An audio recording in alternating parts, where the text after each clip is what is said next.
અંકલેશ્વરના સારંગપુર ગામની ગાંધી માર્કેટના આગળના ઝઘડાની રીસ રાખી 4 ઇસમોએ આતંક મચાવી લોખંડના પાઇપ, લોખંડની એંગલ અને લાકડાના સપાટા વડે 3 યુવાનોને માર માર્યો હતો. મારામારીનો વિડીયો સોશિયલ મીડિયામાં વાયરલ થયો છે.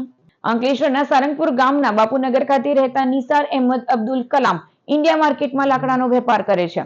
જેઓ પર તેઓના ભાઈનો ફોન આવ્યો હતો અને તેણે હમીદુલ રહેમાન ઉર્ફે હમીદને અનસ લોકોને રાતના ઝઘડાની રીસ રાખી માર માર્યો હોવાનું જણાવ્યું હતું.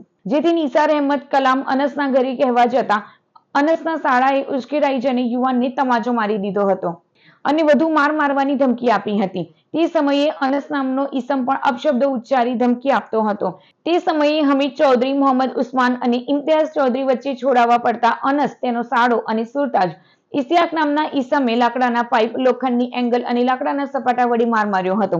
મારામારી અંગે જીઆઈડીસી પોલીસે ગુનો નોંધી તપાસ હાથ ધરી છે. આ મારામારીનો વિડીયો પણ સોશિયલ મીડિયામાં વાયરલ થયો છે.